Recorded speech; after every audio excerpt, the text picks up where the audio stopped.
correctly with the correct amount. D20 Radio, where gamers roll. www.d20radio.com.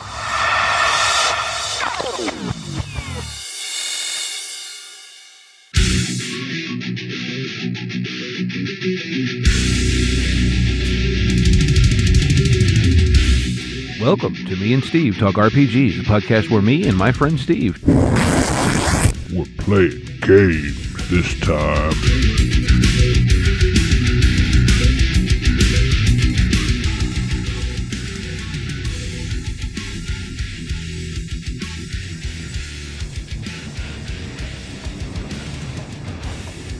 Before we begin, I want to take a moment to acknowledge something important. The setting of this campaign, Origin, is inspired by West African cultures, histories, and aesthetics. None of the players, and certainly not myself, have lived experience or even ancestry from that part of the world. While Origin is part of the canonical setting for Exalted, I've drawn on real-world West African traditions to help bring the setting more fully to life. This isn't meant to be an accurate historical or cultural portrayal, and it is definitely not a commentary on any real-world nations, peoples, or beliefs. One key difference is theological. While Timbuktu and the surrounding regions were deeply shaped by the arrival of Islam, Exalted has its own divine and mythological structure that plays out very differently. My hope is to approach these inspirations with respect and care, and I welcome feedback if I fall short. In the session notes, there will be a short list of resources to learn about the real history of West Africa and the Sahel. Thank you.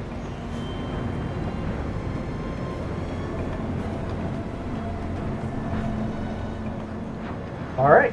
I guess we can start playing then.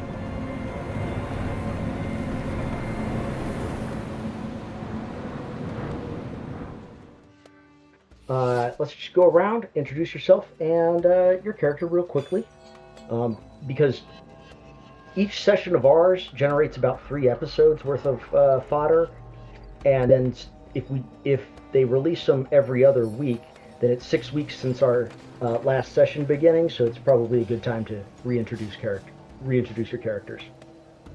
All right. Any particular order? Oh, no. Just do what you gotta do. All right. You want to go Logan, since at least on my screen, you're next below deck? Then I'll go, and then Steve. Sure. Hi, listeners. My name is Logan. I am one of the hosts at the Storyteller RPG podcast. I am playing Pale Nimbus, an Eclipse, who's a prophet and revolutionary who wields awesome tonfas, practices martial arts, and has a cute little kangaroo mouse familiar. So, those of you listening obviously probably recognize my voice. I am one of the Steves of the Me and Steve podcast. I am playing Wondrous Cyclone, who is Nightcast. He is, generally, I think, mischievous in a weird way, generally trying to keep attention diverted from our goings on. Bit of a kind of thief acrobat type. That's I think mostly what he does, and he really has a thing against slavery. Well, that leaves me. I'm Steve with the Me and Steve Talk RPGs podcast. I'm playing Mofid Parviz. He is a Zenith and more formed towards the performance side of things. He's I often call him a Zenith orator. So, yeah. Okay, well, looks like this is my turn. I'm Jen. I am playing, and let me pull up her character sheet because I haven't memorized it yet. I'm playing Firamar Saelen. She's a Twilight with a heavy emphasis on medicine. And she's kind of walking that fine line between what is ethical and what is effective sometimes. So, very determined to find some excellent medical advances and still trying to keep it within the bounds of that's not creepy. So, all right. And I'm Decurion. I will be playing literally everyone else as I am the storyteller for tonight. So, when last we left our merry band of heroes, you guys had disrupted the firewand smuggling that was going to deliver firewands to the. Is going to deliver firewands to the Red Fang Mercenary Group, which is a group of thugs. And you did this surreptitiously in such a way that nobody really knows who you are or what you are. And also, you had an interesting conversation with Tamal Rideslate, who is one of the members.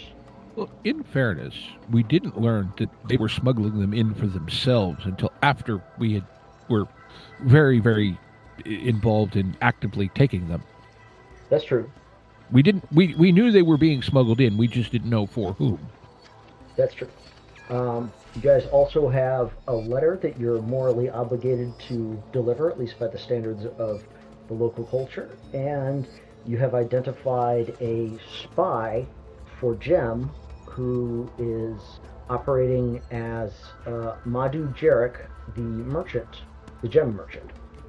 And this is, at this point, we've kind of come to the beginning of the Great Spring Festival of Commerce.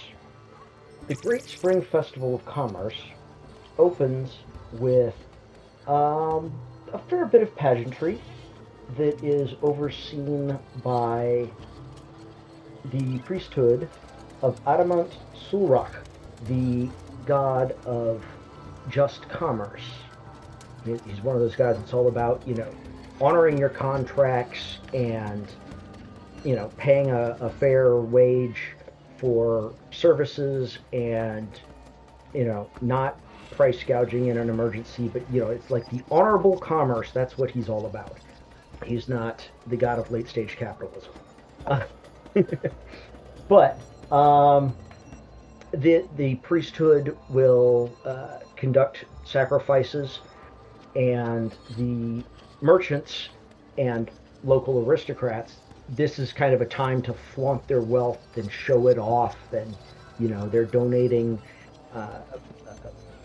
birds and sheep to the sacrifices, and like most historical animal sacrifices, this is they burn a portion of the animal and the rest is shared as a communal feast. So basically the entire city is eating on tonight at a banquet on the generosity of these merchants and nobles who are engaging in conspicuous consumption as a way to buy status, effectively. The next day will be athletic games and contests of skill, and the commerce that will be carrying on throughout that day will be largely, it'll be largely like major deals between major merchants. This isn't the day for, the population of Origin to stroll through the vendors. It's the day for major merchants to work out deals for the upcoming year. They're talking in terms of, caravans of carpets, not a carpet. Mm-hmm. That sort of thing. So, what are you guys going to be doing during these first 2 days of festivities? Well, I think as Cyclone, I would like to get, kind of mix it, especially with the kind of nights, the festive first Mm-hmm. day. Yes. Get an idea of who the local big players are based on what they're doing relative to also what we know with our benefactor or whatever you want to call him, the uncle whose name I for some reason can never remember. Nazari Nashon. Yeah, his kind of little crew.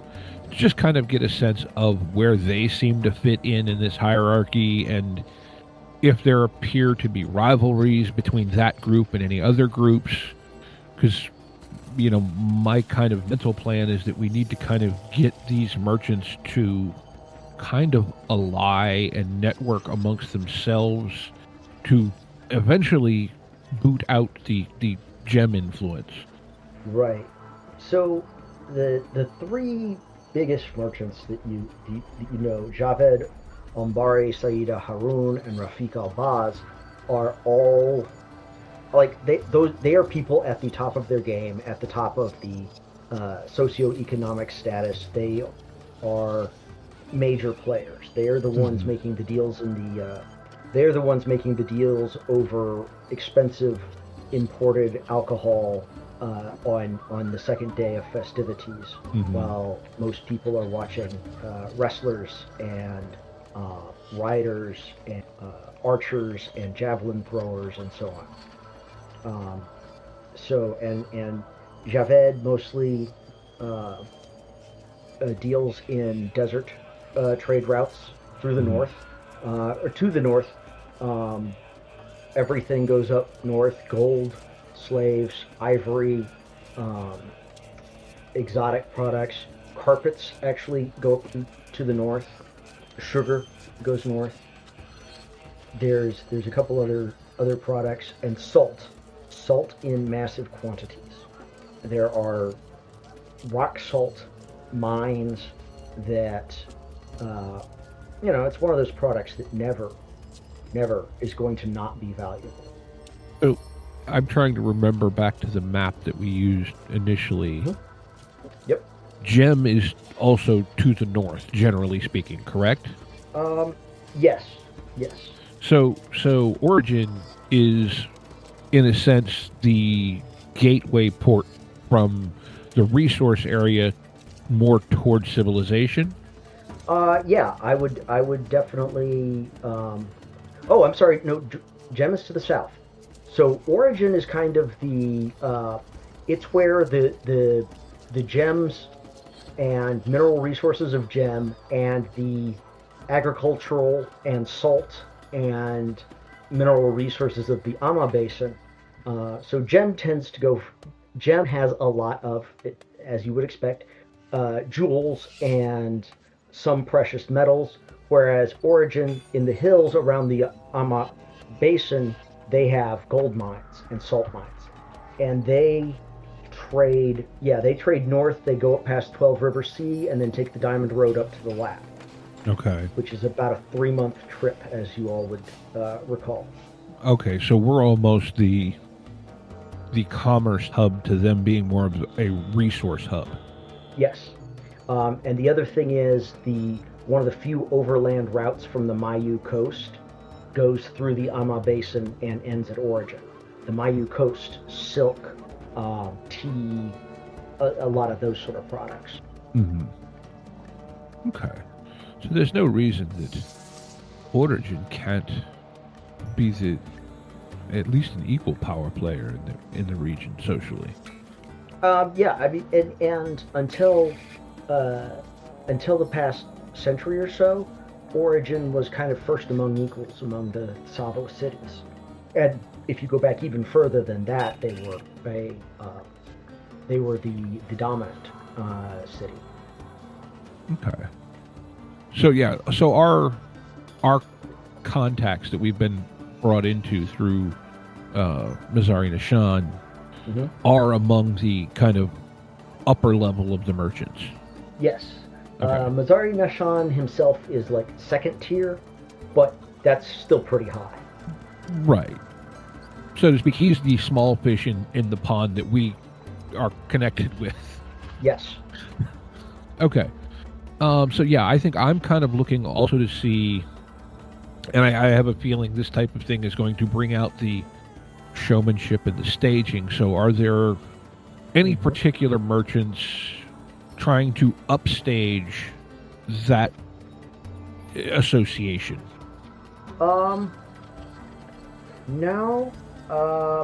So there are other merchants, but generally most of them are wary of directly competing with Albaz or Harun, because Rafik Albaz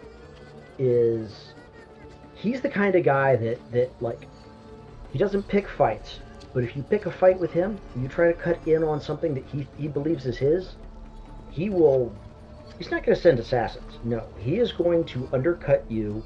He's going to divert, he's going to buy up your suppliers and seduce your customers with discounts and leave you penniless and destitute. That's kind of like he does not play. He's known as a strategist among merchants and an economic warrior. So people tend to stay away from picking fights with him. He's Jeff Bezos. Yes, and whereas Saida Haroon is just going to like, she tends to go around obstacles. Mm-hmm. She's not a big fan of conflict, but if push comes to shove, she's done that. There are other merchants. As near as you can tell, they seem to be.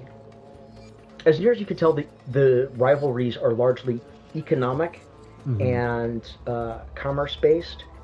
You don't get a whiff of like politics being part of it, if you know what I mean. They're competitors, not enemies. But yeah, Okay.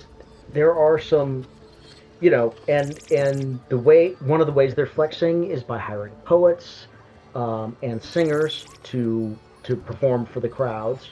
They're running like little tents with refreshments, sweets or fruits or that sort of thing, being handed out. That's kind of like the, yes, I am so rich I can afford to pass out grapes by the bushel. Okay. So I think that's what Cyclone is primarily kind of trying to observe, especially through like the first half of that is, see if there are, what do you want to say, commercial divisions that could either be exploited or worked.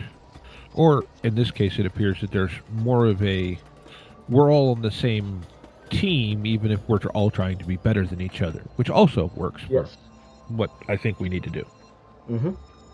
And the only obvious kind of signs of Gem's presence is the mercenaries. The group of mercenaries providing security are called the it's the Daggerloons.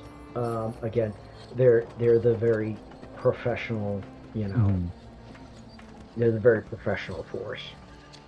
So yeah, that's my thing. I think Nim he's fallen quiet and he's just kind of remaining observant for the time being. Okay. Is there anything in particular he's looking for? I think he's really looking at the dynamic of the group and the interplay between the group itself. Being the newcomer to it, he's trying to understand if there is a hierarchy, who is more tied to whom, that sort of thing, just so he can establish a place within it. Okay. Are you looking among a hierarchy among the merchants? No, among the circle itself. Oh, okay. Yeah. Flaw being you have two people in this group who have almost no experience with Exalted, so we don't understand what that's supposed to be. You're all good. There's no right way to do it. It's more like he's trying to understand the party dynamics is what Nim is after right now. All right. I think Parviz, for the first day or so, is just going to be sort of taking in the sights. Keeping an ear out for anything that might sound suspicious or interesting, but just sort of taking everything in, enjoying some of the poetry, wandering around. Acting like a tourist. Okay. Jen? What's I'm actually kind of I'm getting a feel for kind of how everything's shaping up, but also I'm kind of just wandering around, studying people, doing a lot of people watching. Like what type of ailments seem to be common in the population? Like are the street urchins malnourished? Are the older folks, suffering from degenerative diseases? Basically just kind of observing. That's an interesting question. I would say that they are not notably more unhealthy than urban populations would usually be, which I know is not saying much. We're talking pre-industrial urban populations. So, yeah, they're just not. There's nothing that particularly unusual that stands out. Yeah, I mean, yeah, the poor suffer from deficiency diseases. The elderly suffer from the usual ailments of old age. I would say not a whole lot really jumps out at you as being unusual. Okay, I mean, I didn't really figure there would be, but this is kind of what my character does. Mm-hmm. Actually, Go ahead. if I could, what is Madhu Jarek doing during this first part of the festival, since his cage has been rattled fairly soundly a little bit? Well, one thing he's doing, or one thing he's not doing, is going anywhere without some bodyguards. But other than that, he seems to be, trying to. He seems to be everywhere, but he seems to be more listening and observing and commenting more than he is actually deal making himself. Okay. In other words, he's doing a lot of the same thing I'm doing, except he's being public about it. Yes. Partially because as a wealthy merchant, he's kind of expected to be keeping tabs on his peers. It's not surprising or shocking or offensive for a merchant to try to keep track of other people's merchant activities. Mm-hmm. He approaches you. What do you hope to find among the merchants? Perhaps I could be of assistance. Well, I assume are you talking to Cyclone, or? Cyclone, yeah. So, when we were approached by Mazzari, he expressed concern that the gods have been less present ever since they effectively capitulated to Gem's, shall we say, governance. His goal, if you will, is simply to return Origin to a position of, as he put it, for a long time they were first among equals, and more just to be out from under the thumb of Gem. His theory is that the gods have abandoned them because they did not fight for themselves, be it fight in a literal sense or more figurative. My sense is that perhaps if we can build an alliance of the merchants and see no reason that it's not as if he wants to overthrow Gem as itself, just simply have them mind their business and let Origin do theirs. It's something that, quite frankly, I could get behind, and if somehow we can build this into something that we can make some gain off of ourselves, that certainly wouldn't be bad, but I just kind of like the idea of helping them be more independent. So you want to create a consortium of merchants independent of the guild that more or less answers to us? Well, perhaps. Clarification, there's already a consortium of merchants that they're talking to. Yes, more if we can facilitate a larger consortium that is willing to work towards a common goal of independence, which, from the information I've been able to gather, they're now paying Gem roughly double the taxes they used to pay when Origin ran itself. So, it would seem that if we can drive out the Gem influence, perhaps we can... Look, I'm not in this necessarily for gain, but I would love to get something out of it. If their taxes are double, they go back to almost what they were. We just take a little bit. And you want to do this independently of the guild, correct? I'm not opposed to using the guild as a function. No. The guild is awful. We don't have to pretend otherwise. Okay, player question here: is the guild something in world the I guild, should? The guild is a... Okay, think if the Hanseatic League were the size of Disney. It is a cartel among merchants that basically works to protect unfettered commercial activity without any government oversight and with no restrictions on the type of goods or services provided. It's the East India Company from hell. Yes, it is. They are the largest purchaser and seller and trafficker of enslaved persons in all of creation, which is pretty amazing because there's an entire house of the realm that is devoted to, that among other things.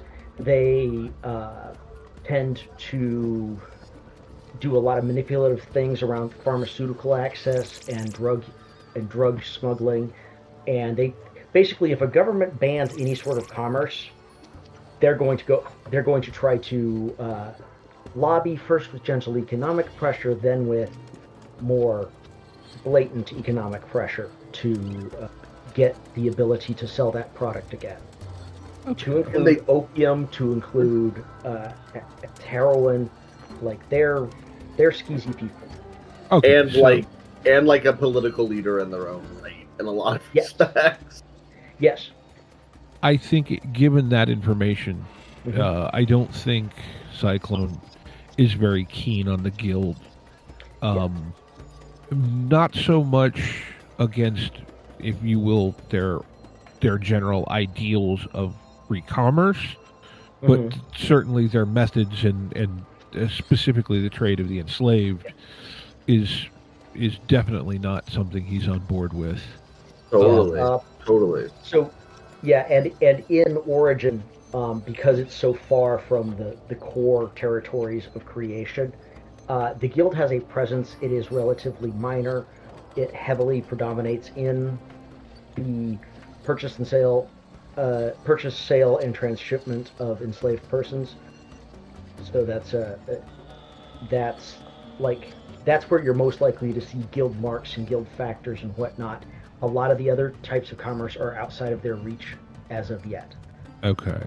So I think, in a sense, maybe given that information, I think probably Cyclone's goal would be more to build the local economy up to essentially have a strong enough base that, with the exception of the enslaved, there is there's nothing for them to try and get a foothold with, if you will. Sort of like, to put it in modern terms, avoid the labor union problem by treating your employees right. Mm-hmm.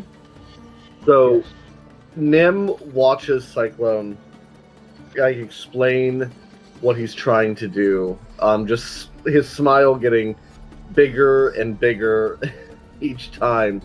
And near the end of it, he goes, "I think I understand." And he looks up and tilts to the side and starts, using his hand to, eeny, meeny, miny, moe the merchants. Mm-hmm. And I'm going to spend 5 motes personal for Deft Official's Way to help me find a merchant that can help us facilitate this. Alright, assuming you're not particularly looking for...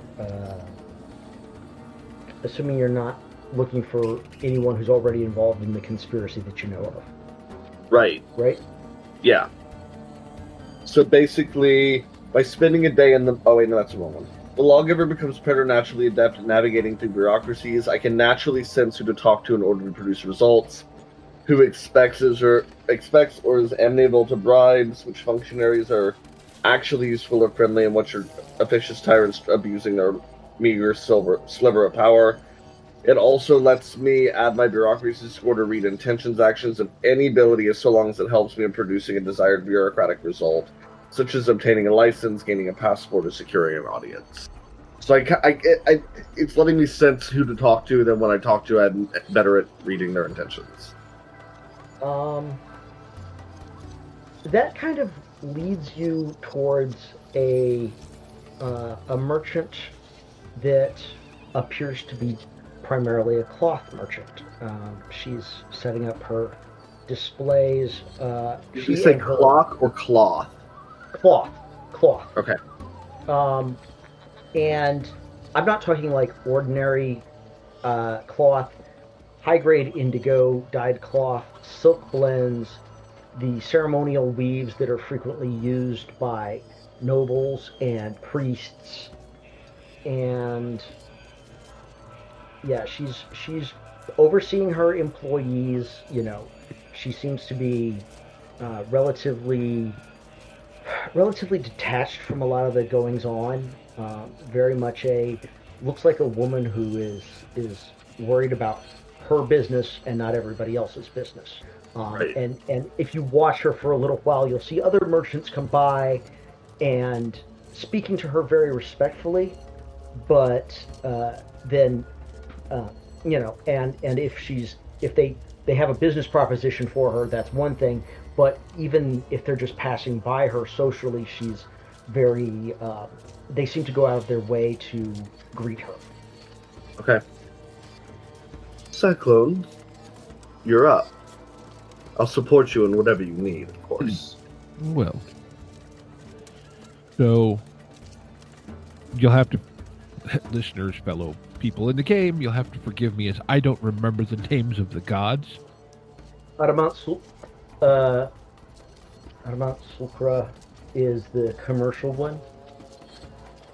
So if you were going to greet somebody with, you know, God bless you, Adamant Sulrock would be the one you would invoke when you're talking to a merchant.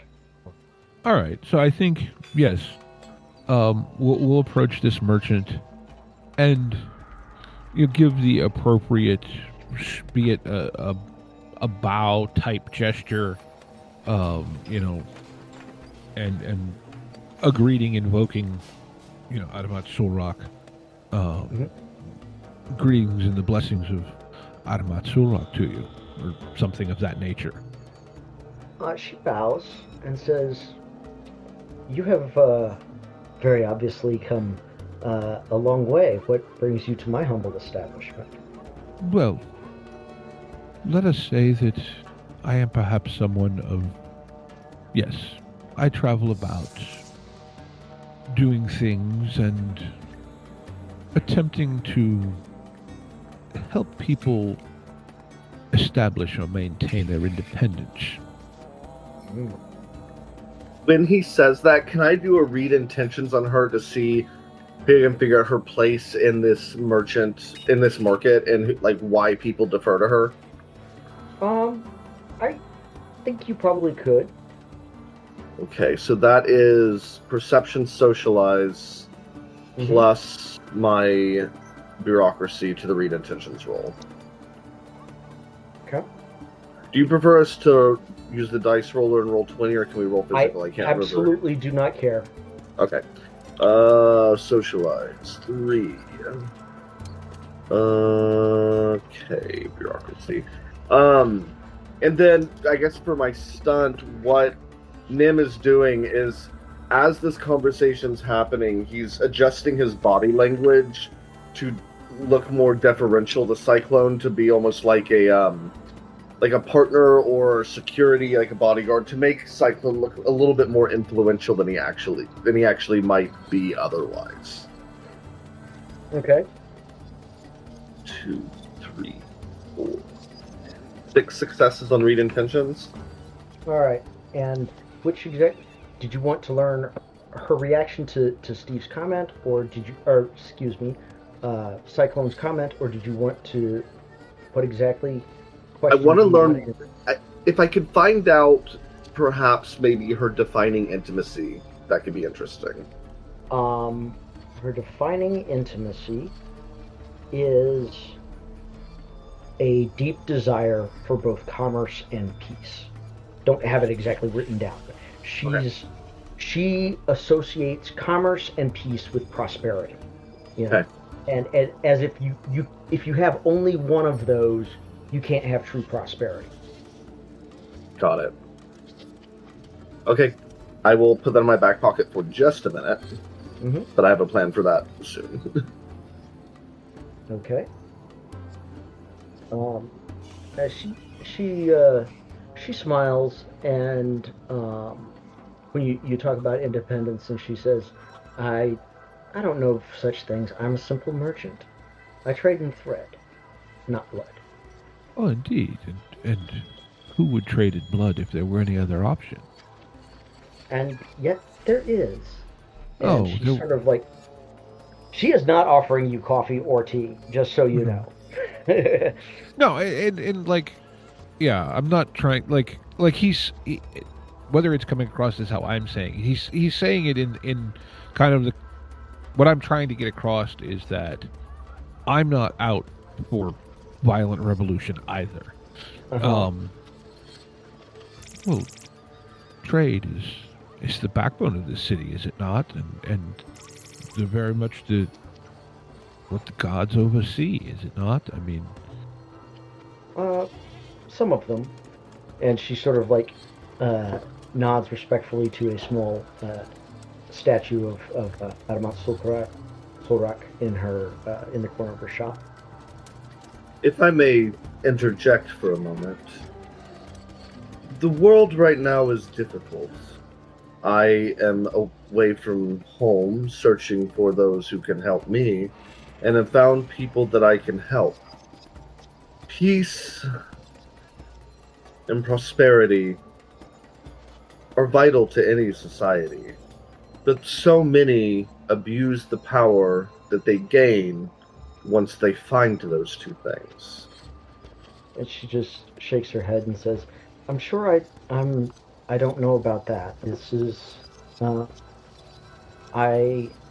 if you wish to talk of silk, or of dyes, or of cotton, I would be delighted to aid you. If you wish to talk of politics, well, there are enough people in this city who talk of politics and nothing else. I understand what you're saying. A single thread, however, can be easily ripped, but woven into silk can be strong enough to perhaps stop a blade. What if we built something new? I'm not speaking politically. I'm speaking from the heart, for people.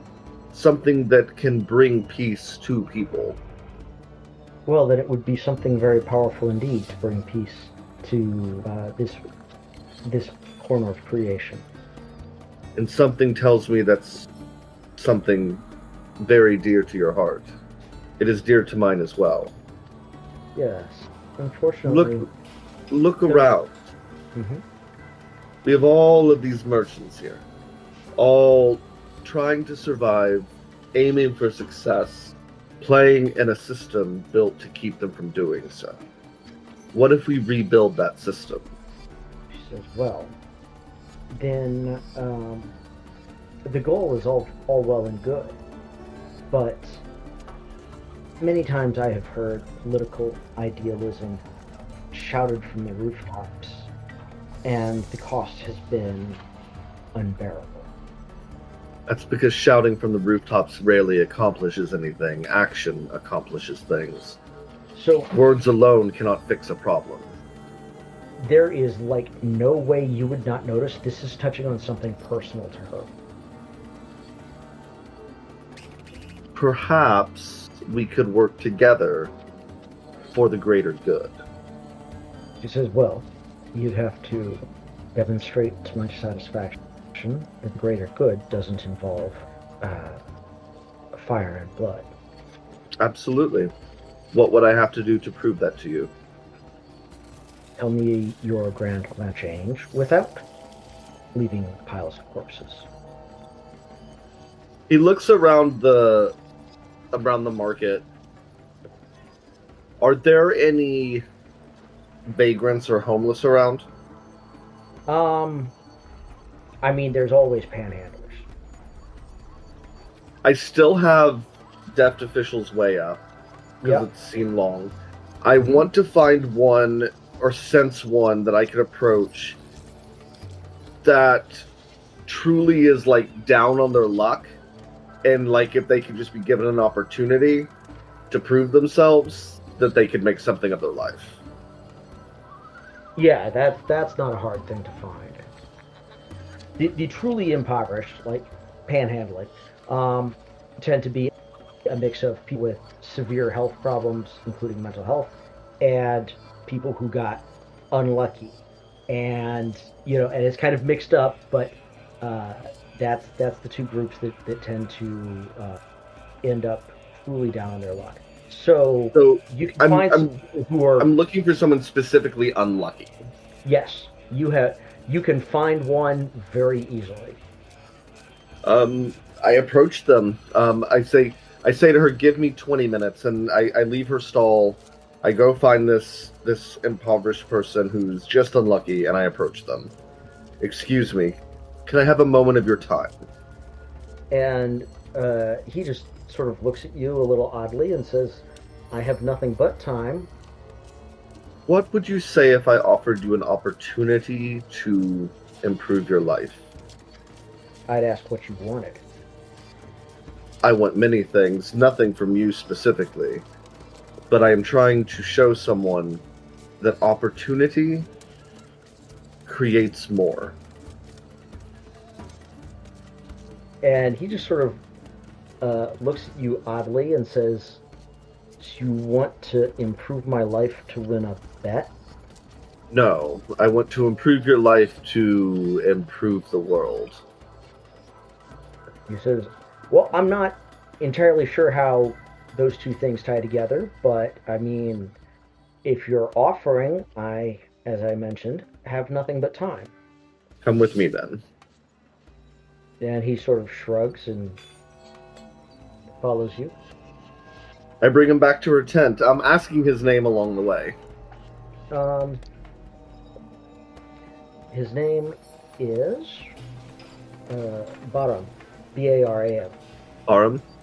Mhm. I bring her to her tent. "Let this man work for you. I will figure out a way to pay his wages." She looks at him, looks at her cloth, looks at him and says, "You figure out how to give him a bath first." "Sure." She's like, "Nah, no grubby hands on this cloth. It costs more than it would cost, to buy him a house." "You hire him. I will figure out a way to pay his wages. And if he does not improve your business simply from being given the opportunity to improve his life, then whatever I say means nothing. If, however, he does, would that prove my point to you?" She looks at you oddly and says, "Are you saying that what is true in small things is true in large?" "Yes." "I respect your way of making your point." And she looks at Barb and says, "I'm not joking about the bath. Clean hands touch my fabric."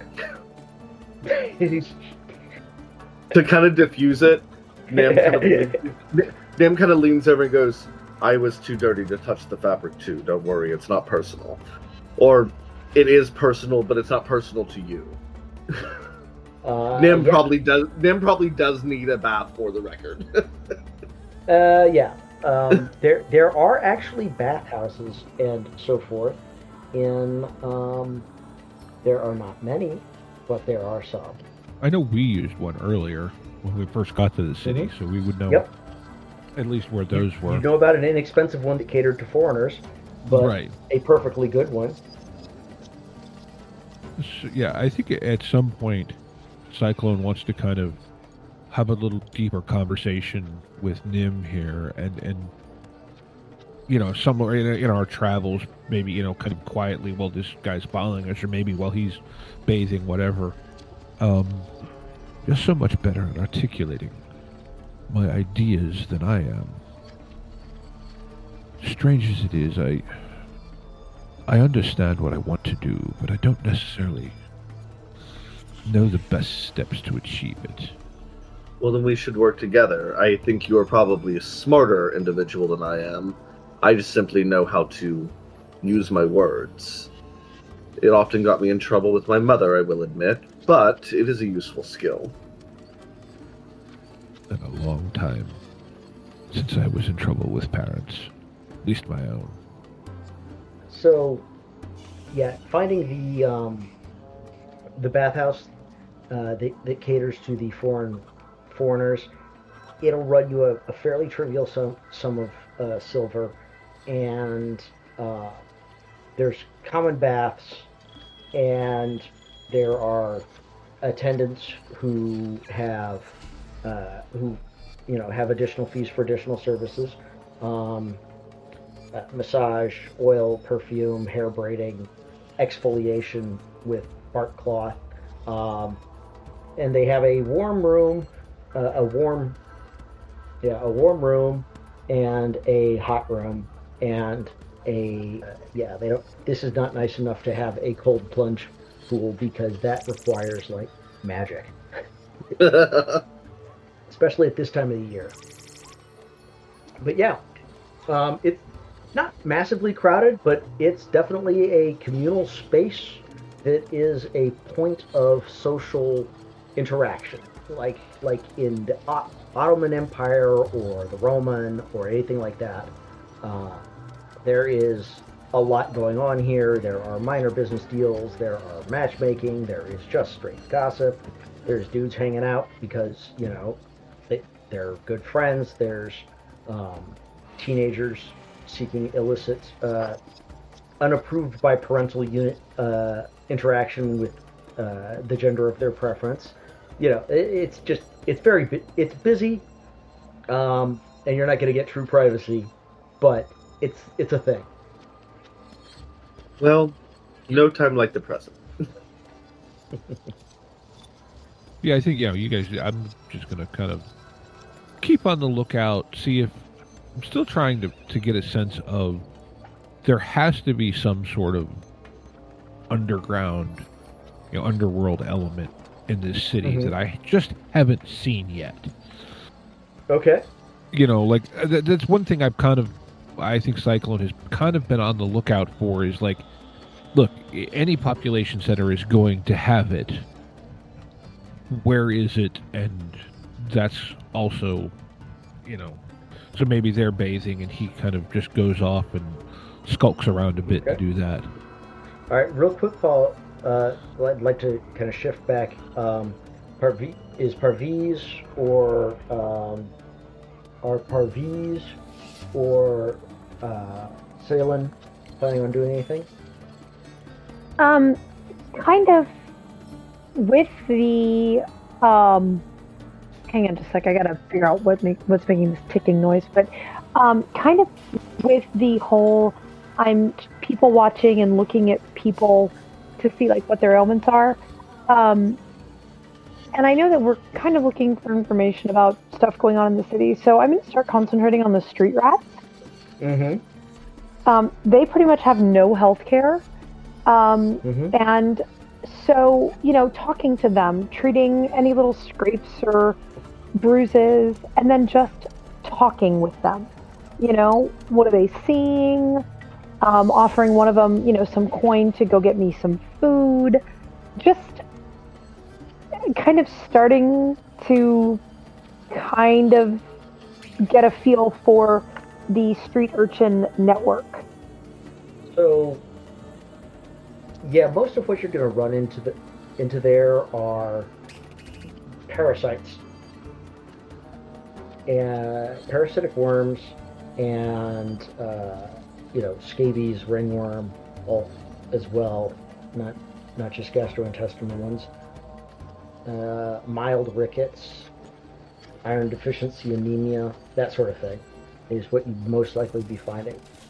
And right. And, I can't necessarily magically cure all that, but... Don't you have something that'll help you clean out parasites? Let me double check. I am sure I do. I am having a hell of a time getting my laptop to let me see everything. Hang on just a sec. All right. You using ailment rectifying method, you would, that requires them to actually get some bed rest.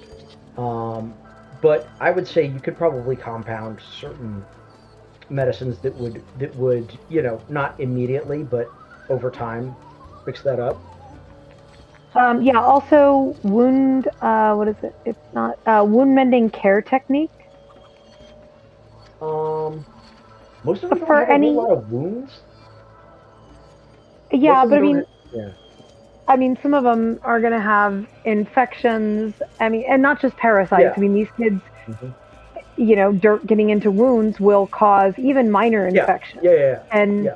So yeah, you're yeah, basically running the free clinic for the indigent out of your back pocket, which you can do because you're a solar. right, yep. And like I said, just trying to kind of make my way in with the kids because nobody pays attention to them, and they Okay. see everything. Yeah. I mean, you've already had that with, you've already had an entire thing that's still kind of unresolved based on a kid overhearing something. Mm-hmm. Yeah, I would say it's probably going to be, it's going to take you a little while to build up the kind of trust that'll get the real information out of them. But, you're just definitely going to generate some goodwill. Which is perfectly fine to start out with. Okay. What's Parviz up to? I feel like Parviz is... I feel like now's a good time maybe to go visit our favorite gem merchant and see how things are progressing at the shop with... what is his name? Autogeric? Yes. Okay. I feel like Parviz is wanting to go and see how things are going over there, and maybe we'll see how things go. So you're going over to his shop? Yes. So some of his assistants are kind of running things, and there are some more bodyguards. Well, guards. They're not guarding a body at the moment, but there are some more guards, which kind of twigs you to the fact that he's got more than the legal maximum of 5 guards. Because anything larger than 5 is needs to be registered as a mercenary military force. Right. So, yeah. And he doesn't... seem to be open for business. He's not here, though. I've taken it. He's probably elsewhere doing bigger, better things. Yeah, he is at the festival. Okay. I think Parviz is going to take note of the number of guards, and take note of the general chaos, and sort of just keep on walking. I think he's going to be like, and keep on going. Maybe not visiting today. And aside from that, he is just going to try and meet up with the rest of the crew wherever they may be, and see how things are going with them. Alright, Steve. Cyclone has asked and done some investigation and has found himself sitting down with an individual in layered patchwork robes and heavily veiled with dark eyes, and their voice is one of those voice you can't tell whether it's a high-pitched man or a somewhat low woman. And they introduce themselves as Makala Tutong and say something to the effect of, I understand you have questions about people and groups willing to do things that may not be always looked upon favorably by those with power. Well, you might say that. There's an element that exists in any city of this size that I simply hadn't seen, and I was curious about. Seek no trouble for it, certainly. Simply was curious as to its extent and, well, frankly, how it maintains its hiding. Well, that would be telling. But Wouldn't it, though? if one had a request for their services, then perhaps we could contact a specialist in the particular area. So, how much of a hold do you have on activities? Because, A hold? well, let's say, certainly not everything, but I'm sure there are outside contractors. Let's say that Makala knows knows people, and that I cannot say that I have a hold on anyone, but I know everyone. I am offering to be your guide, your point of contact, as they say. Well, currently I don't know that I need any goods or services. However, I will definitely keep you in mind for when I do.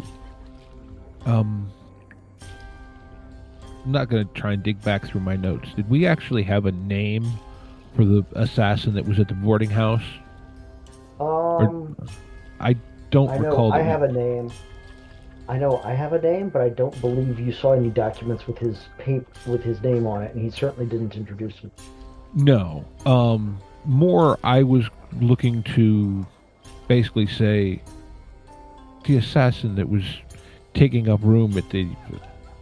I remember it had some sort of 3-something symbology to the logo for the boarding house. Mm-hmm.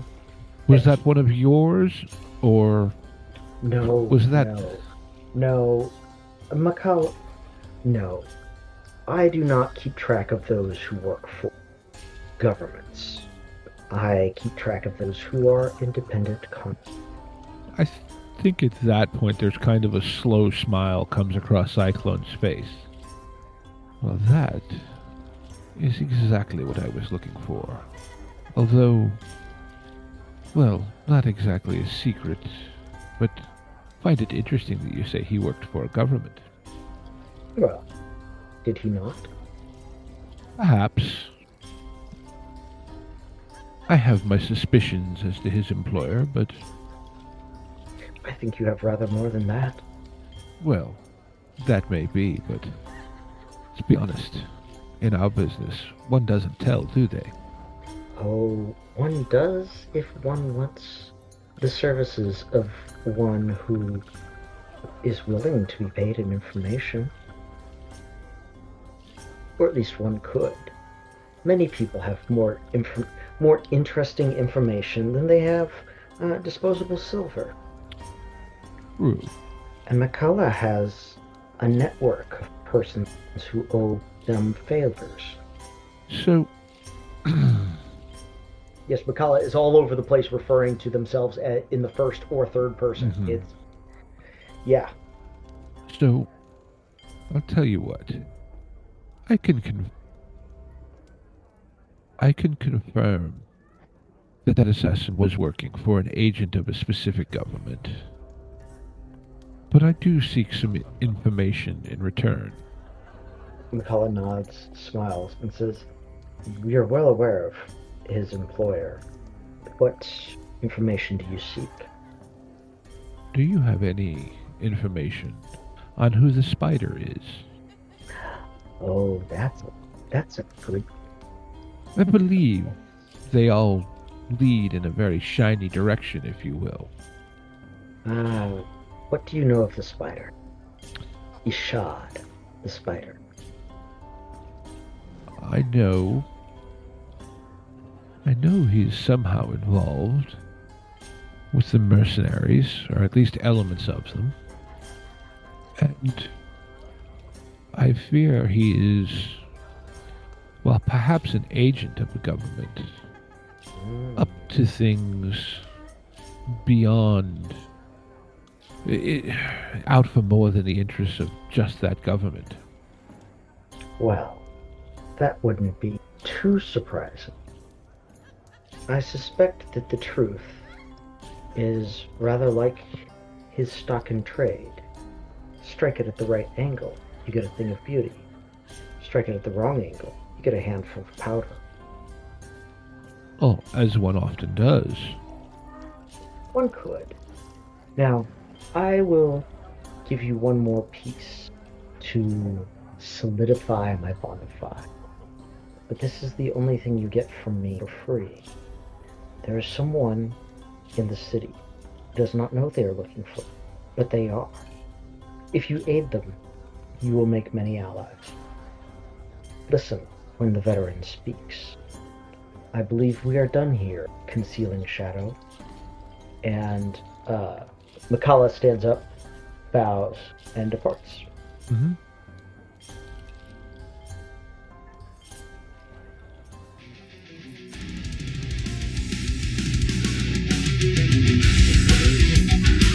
Intro and outro music by the band 12 Noon. You can email us at meandsteverpg@gmail.com. You can find us on Twitter and RPGs. Find us on Facebook at Me and Steve RPG Podcast. On Discord at Me and Steve RPGs. And as always, all of these links are in the show notes. Thank you, and be kind to one another.